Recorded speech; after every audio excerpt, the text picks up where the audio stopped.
Now I will walk you through an example of a business canvas. This is a real business canvas which we had created and which we had implemented. So it should give an idea regarding what is a business canvas all about. Now in this business canvas example that I will share with you, I have masked a few information. However, that should not affect the impact of understanding what a business canvas is all about. We had seen the empty business canvas format in the previous video. So we start from this and now we will fill it up one section at a time. The business canvas that we will create is for the business line for providing custom application development services. Now, as I had told you in the previous video, I always start filling the business canvas from the value proposition. So the value proposition that we made for this business line, custom application development, was that to provide solutions in latest technologies like data analytics or data sciences, blockchain, robotic process automation, etc. at the best price. In fact, our motto was to give the lowest price and the best quality. Now, as I told you, we wanted to get into this domain, but there are already very heavy players in this domain. So we had to choose an area where we would be a differentiator. So we found that we could differentiate ourselves by providing solutions in the latest technology which we had expertise in, and then make a differentiation for us and create a new market all for ourselves, and not bothering about who are the leaders in the market. However, as it turned out, we were able to get a lot of ideas and a lot of projects in contemporary technologies as well, and we are really doing very well in this particular business segment. Now that we had defined a value proposition, we move to the right hand side to define the customer relationships. Now in our situation, we used to supply manpower to many ministries and to many companies. So these were our existing customers through which we wanted to leverage and build this particular business line. Further, we had built partnerships with companies like Software AG, VMware, AWS, Microsoft, Oracle, etc. And through their customers, we could make further inroads into those customers and try to sell our proposition. Then we could get RFPs from many ministries because we had people who trusted our abilities and who we had good relationship with. Our position was that we could get the RFPs and then from there we would take it on to the normal channel where we would attempt the RFP and put our proposal and try to win the project. And this is exactly what we did. Further, we invested in making some proof of concepts for many companies. For example, we made a proof of concept for Ministry of Planning and Economy, who were provided a performance analytics solution by us. Similarly, we made a OCR for Tabadul and we provided to them free of cost for their evaluation. So through these exercises, we were in a position that we could get RFPs, and once we got the RFP, we could start building the proposals and start winning projects. So like it will be evident from the last slide that we discussed, our channels which we were utilizing were direct marketing. We would go to the customers who were our existing customers or the customers who we had already approached and try to sell our proposition to them.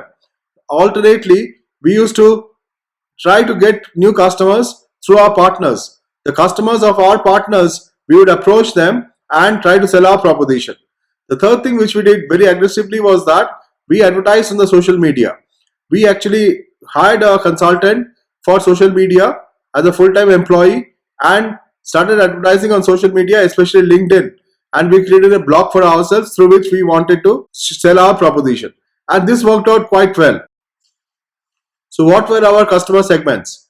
We were basically looking at two customer segments. One is we had a fairly good amount of reach within the semi-government and the government entities in the country, and we had connections in many ministries and semi-government organizations within the country.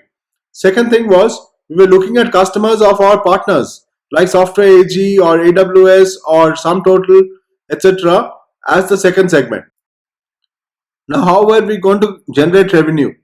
We would generate revenue by selling software projects, and once the software projects were completed, we would earn through change requests or through annual maintenance contracts, and we would have recurring software license costs for the products that we developed and supplied, and also during doing the project we would have developed some products which we would brand and sell, so we could get license costs for that, and then we could get revenue from software upgrades.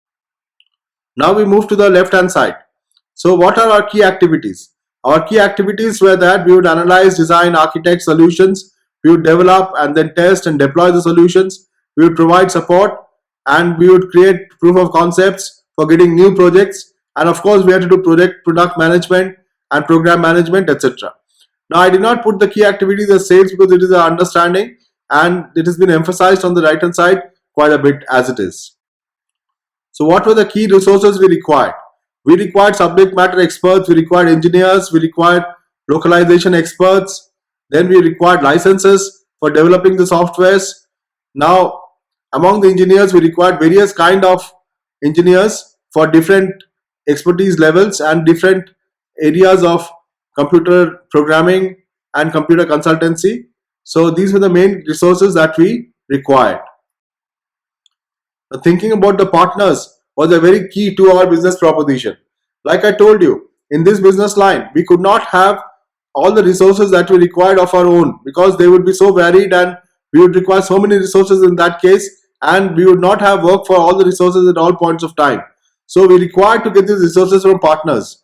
So we required various kind of partners. First of all, we had partnership with companies like Software AG or AWS or VMware, etc., who would get us business. Like they would sell their product to their customers and pass on the professional services to us. So that was our plan. And so we required these partners. And we were creating more and more partners as we were going along. Like we made partnership with Microsoft, Oracle, etc. also. Then we required partners for subcontracting. Because if we got a project, we could not have developed the complete thing ourselves. So we had to give a part of it to some subcontractor. In fact, what we used to do was, we used to do the analysis, design, architecture, etc. and leave the development work to a subcontractor. So we created subcontractors in India and in Egypt. Then we also used to get projects where we had to supply some manpowers and do a time and material basis project. Not a resource supply, but a project on a time and material basis. This is another business also which we were getting. So we required people who could supply us workforce. So we created partnerships in India and in Egypt for supplying of workforce to us. Then we required hardware suppliers. We formed a partnership with Dell, and then we required software suppliers. So we got one partnership with Redington for Oracle products, and we created another partnership for other software like from Microsoft, etc. Now we come to the last section of the business canvas. So what was going to be our cost structure? Now we would have cost towards subcontractor payments. Then we would have cost towards salaries to the resources. Then resources would have to travel. So there would be travel cost, allowances which we had to pay to them. Then there were other small costs like visa cost or the cost to be paid to the consultants who would get the visas for our people, etc. Then we required software licenses which were to be used by our people for developing the various softwares or for creating demos and proof of concepts, etc.